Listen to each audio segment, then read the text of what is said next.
You're listening to the Kitchen Confession Podcast with Chef Mary Mamalidi. That's one of the healthiest things you can put in your mouth, matcha, because that is the actual leaf of the tea, it's loaded with antioxidants, loaded with cerubigens and seroflavins and catechins.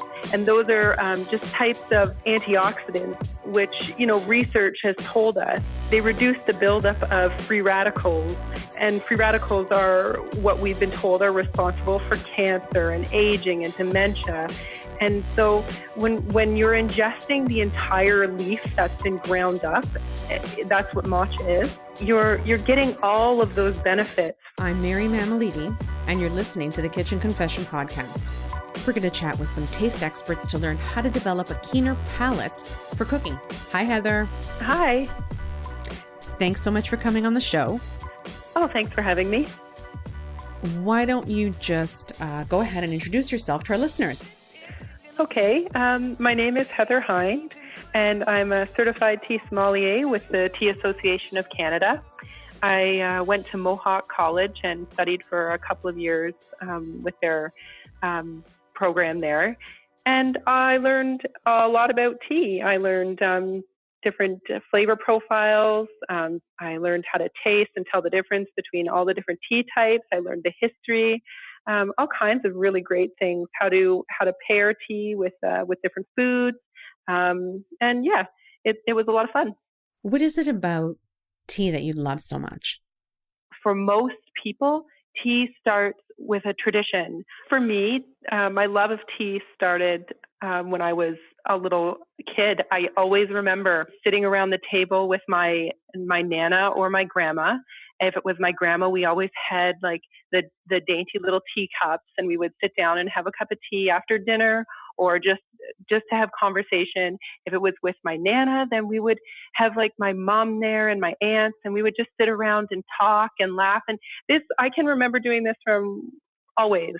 So I think that just sort of sparked the interest in me. I always loved tea. But yeah, that's what those teas take you places and they remind you of things. And I think that's what's so beautiful about the different flavors of tea. I also think that, as I grew up and you start hearing about tea becoming popular in North America, and so you hear things like, oh, the health benefits of green tea and white tea and matcha and this kind of thing. And when I was hearing that, I was like, a whole new world opened up for me. I had never heard those things, that there were other tea types besides the traditional red rose or, Tetley tea that I grew up with. I had no idea there was more than that.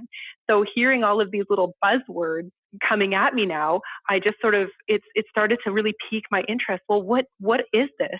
And where is it coming from? And why is it good for you? And what does it taste like? And so then when this program came up at Mohawk, I had to take it. It didn't matter anything. I had to learn more about it because I had no idea there was so much more to it. Oh, wow. I didn't even realize that there was a course that you could take. I'm going to learn so much from this episode. Yeah. Yeah. Yeah, there's a couple of different courses across Canada and in the States too, and around the world. Tea is much bigger everywhere else but North America. Like if you take a look at pretty much every other country, they have some kind of history, just forgive the pun, steeped in tea. Like there's so much more to tea. Oh, I can imagine.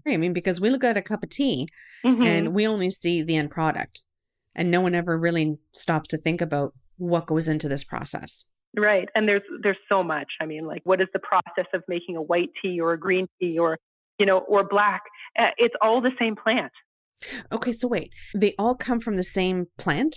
It's all the same plant. It's just been processed in a different way to bring out the different flavor profiles of the leaf. There's two varieties. One is Assamica and one is Camellia sinensis varsinensis. Well, that's a mouthful. And they basically, yeah, I know. Basically, it's just one has its origins in India and the other has its origins in China. So the flavors or the plant itself is slightly different, but it's still the same tea plant. And so if it's in like a Chinese tea, then it's still all the same plant, but it's just a different variety of it. So all of the teas in the world come from those two varieties. The fascinating thing is, even in green tea, if it's a Chinese green tea versus a Japanese green tea, there's completely different flavor profiles from the two, because they both have completely different traditions on how they process their tea. So a Chinese green tea, for instance, is typically pan-fired. So that gives the green tea leaf a smokier, more robust flavor, whereas the Japanese green tea will have a sort of a more vegetal seaweed type flavor. It's fresh, more like a grassy notes in it, and because they steam their green tea, so it tastes fresher. But it's both of them are good, but completely different ways. So between the different types of tea, you do get big flavor changes. Mm-hmm. So from green versus black, what would the difference be? Green, black, orange pekoe, white? A white tea is very light. Think like very, very, very light, subtle flavors of peach, slightly floral sometimes, depending on the white tea. A green tea, you're looking at, vegetal, so it's a fresher, light, also a light flavor. You can get some nuttiness with the Chinese green teas, but also and a light green color, obviously. Then going from lightest to darkest, sort of, is an oolong. And there's two types of oolong, basically, and one is a light oxidized oolong. So that means that the oxidization process, and that's basically oxidization takes place like an apple. You cut it open and it browns, right? So when you look at a black tea, that's fully oxidized. So when you have an oolong and it's a light oxidized oolong, the flavor profile is more comparable to a green tea. So you'll get some floral notes, you'll get a lighter, more subtle flavor. And then a longer oxidized oolong is more comparative to a black tea, so the flavor is more robust. And then when you get black tea, the processing in that is, so the leaf is fully oxidized, you get that dark brown liquid, it has a robust flavor with a full mouth feel usually.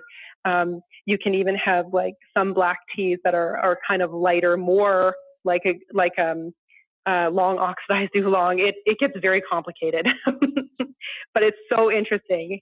So the flavors of even a black tea can go from like a light, and that would be like a Darjeeling, that's a prized Indian tea, to a Lapsang Souchong, which is basically like the darkest, heaviest black tea that you can try. And the flavor in that is so smoky. You've just never had anything like it. And then they also have, like, after a black tea is pu'er. And pu'er is a type of tea that's being fermented. It's the tradition, the old way of doing it is they pack it up tight and then they put it underground. They let it sit for years. And so the tea ferments.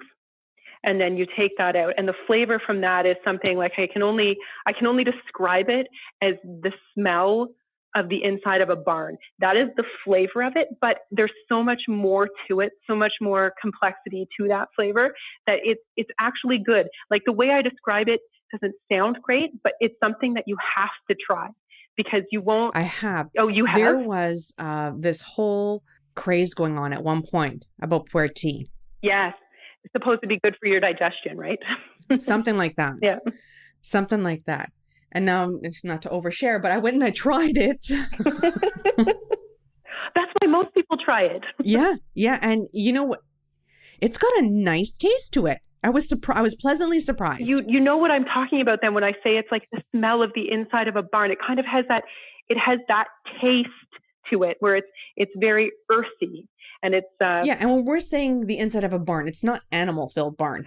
It's like that woody. Exactly. That's exactly right. It's woody and earthy, and you get some notes of hay and all of these things that are coming at you. And it's very comforting to me when I have that tea. It's a very comforting tea to me. I know there are health benefits to every different type of tea. I mean, green tea, everyone has heard. I mean, it's just out there. Everyone has heard about matcha, green tea, and the health benefits of it and the difference. And you get more of an earthy taste is what I noticed with the green tea versus a black tea. That's interesting. Usually it's kind of the other way around. There's more earthy flavors in a black tea. However, it depends on the processing method as well. So you might get those earthier notes from, like I said, a Chinese green tea, although typically in North America, we tend to get more of the Japanese, like that's the matcha, that's the sencha. Those are like the popular green teas here because that's what's sort of being sold to us. So it's easy to market those. Plus they have good flavors. But the thing is, if you're getting like the grocery store brand in a tea bag, you're not getting the full flavor of what this tea should taste like. And the health benefits are also, if you're looking at like a loose leaf green tea, then you're going to get a little bit more of those health benefits because you're getting more of a full leaf as opposed to a very processed little bit of leaf in a little tea bag, right?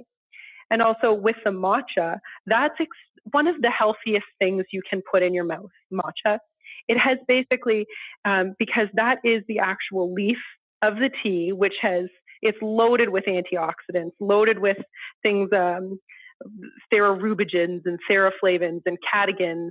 And those are just types of antioxidants, which, research has told us they take care of they reduce the buildup of free radicals, and free radicals are what we've been told are responsible for cancer and aging and dementia. And so when you're ingesting the entire leaf that's been ground up, that's what matcha is. You're getting all of those benefits. I'm Mary Mamalidi, and you're listening to the Kitchen Confession Podcast. We're going to chat with some taste experts to learn how to develop a keener palate for cooking. What are the dominant flavors in tea that people might need to kind of push through to discover more? For white tea, you're going to get like peachy floral notes. Green tea is vegetal, fresh. You can get some nutty flavors there, some slightly roasted flavors. An oolong, they vary from floral to nutty to astringent. And a puer, it's like that earthy, very woody, some straw and hay definitely like coming through in those notes. So when you're looking at the flavor profiles, that's sort of telling for each tea type. Are there any additives ever used in tea? Yes. So when they're doing like a jasmine green tea, they infuse the leaf with the flavor of jasmine. They don't necessarily put that flower in the tea, although sometimes you get like the actual flower in the jasmine tea. But what they'll do is they kind of get the jasmine essential oil basically, and they either spray the leaf with that, or if it's a traditional method of getting that floral flavor in the tea, they'll put the flowers around that tea, because tea is very porous, I guess. It sucks up any flavor that's around it. And it's the same thing with Earl Grey. They put the bergamot flower around the tea. Now with like modern sort of technology, they've obviously developed different methods of doing this. And also depending on where you're getting the tea from, the quality of it, it's either, artificially flavored, or it's flavored with the actual bergamot essential oil or flower. And so in that way, like they're not necessarily adding that leaf to make another ingredient in the tea, but they infuse it with different flavors. And then it's like the processes of making the lapsang souchong black tea, they smoke it. So that gives that smoky flavor to the tea without adding really any artificial ingredients or any kind of other ingredient into the tea. They smoke the leaf. Method. Yeah, they smoke the leaf. So if someone's looking to develop their palate, what can they do to help them develop their palates for tea? Get good quality loose leaf tea. You can go, find it online. you can get all kinds of samples sent to you online of just all kinds of different teas. So you want to start, like if you want to learn more about all of the different tea types, then you want to start with a good quality white tea, such as white peony. And then you can have a good quality green tea, like sencha, which is a Japanese green tea. And then an oolong, so you can either do like a long oxidized or a short oxidized, it doesn't matter. And then another black tea like an Assam or a Kenyan, because they will give you the best sort of differentiation between each tea type. And then just a nice puer. So once you have your kind of 5 different types of tea, then you can start sort of doing your own kind of taste testing of each tea type. And you build your palate from there. So you really get a sense of the difference between each tea type. And then from there, you can start like branching out into the different types of green tea. So you can do like a comparative taste test between a Japanese green tea and a Chinese green tea. But the importance with building your palate is, if you really want to learn, then you have to be consistent in your tasting method. So you use the same quantity of tea leaf, so 1 teaspoon of leaf, and then you infuse it with your boiling water, but it has to be kind of at the same temperature. So if you have a temperature setting on your kettle, make sure that it's always at the same temperature setting. Can you burn your leaves, your tea leaves? Yeah, definitely. You'll notice it with a white tea, a green tea, and sometimes the short oxidized oolong, because they're delicate. They're really delicate leaves, and they have a very delicate flavor. So with a white tea or a green tea especially, this is a lot of people, their complaint here is that, I have my green tea, I boil the water and I pour it in the tea bag at home, and it tastes burnt. It always tastes burnt, or it's bitter. Well, the thing that I always tell them is your water temperature is too high and your steep time is too long. For a green tea, the water should be 80 degrees Celsius, and you should only be steeping it for 2 to 3 minutes. And if it's a good quality green tea, or even, like a semi, whatever, you're going to get a lot more flavor out of it that way. You're going to get the real flavor out of it. Then from there, you can sip really quickly. So you're sucking in that tea at a really fast rate, so that you're getting the liquid all over your mouth, but it's also aerating in your mouth at the same time. It's been aerated when you suck it in really fast. And then you want to take notes. So it's really helpful if you're labeling what tea you're tasting, and then you label. You notice, first of all, you want to notice the dry leaf. So you look at that and you notice if what the leaf looks like. Is it open? Is it rolled very tightly? Is it what color is it? All kinds of different notes about what you're noticing about the dry leaf, and the smell too of the dry leaf.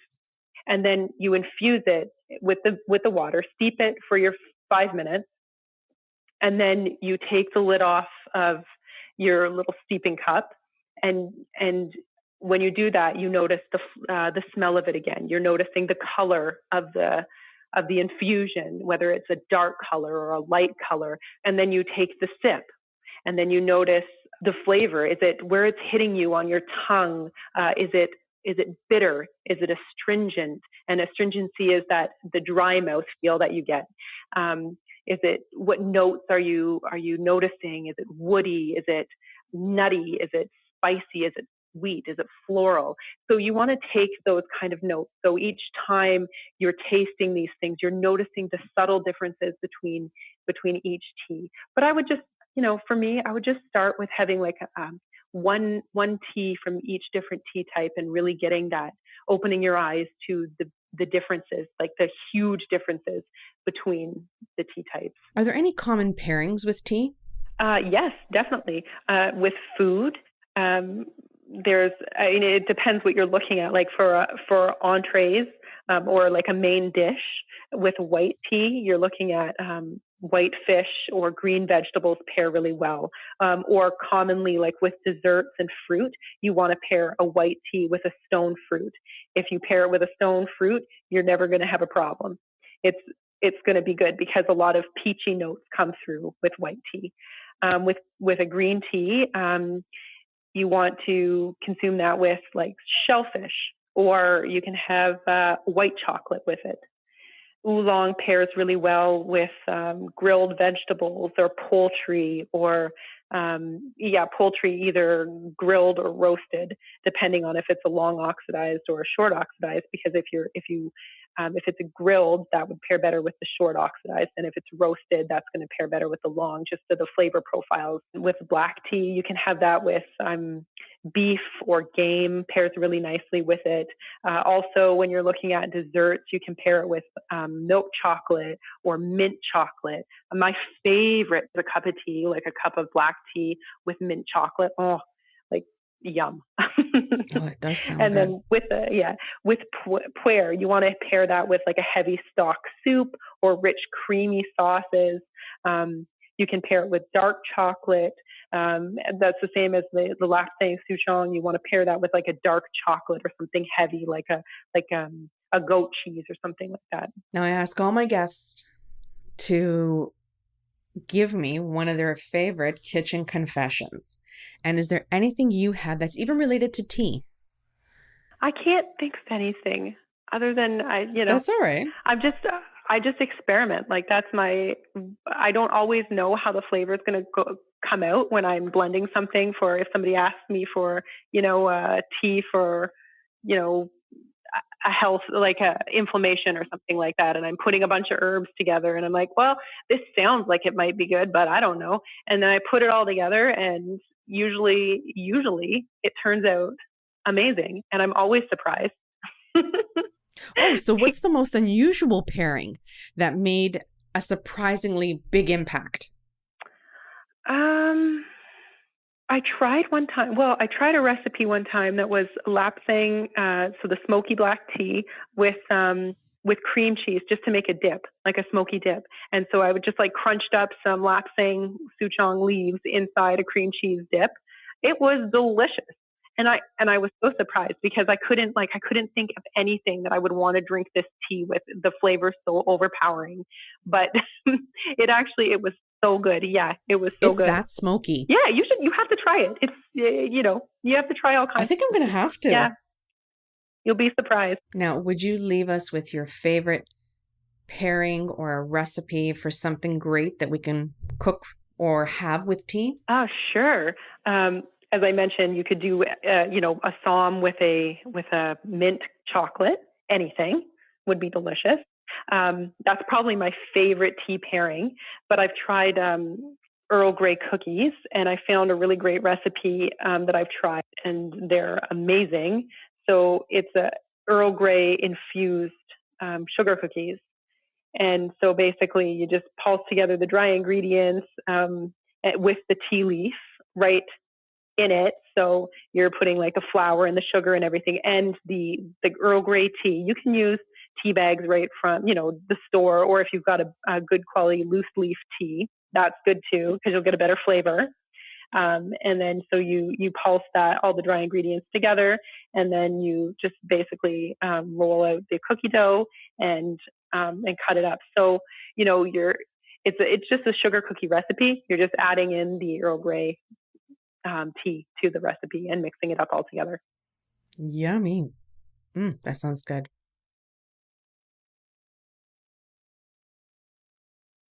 Thank you so much for talking to me, being on the show. Oh, you're welcome. Putting up with all my questions. No, it was a lot of fun. Thank you. I love any excuse to talk about tea. I don't often get the chance to really go in depth, so it's fun for me too. Perfect. If people want to reach out, follow you, your company name, anything, where can they find you? Wild Heather Tea Company on Facebook or Instagram. Wild Heather Tea Co. on Instagram. And that's where I'm usually most active. If they want to get in touch with me, they can just direct message me there, and I can answer their questions. It's that time. We've reached the end of another show. Be sure to visit kitchenconfession.com for more recipes and foodie finds. I'd like to thank producer and editor Matt Agnew, and I'm Mary Mamaliti. See you at the next episode.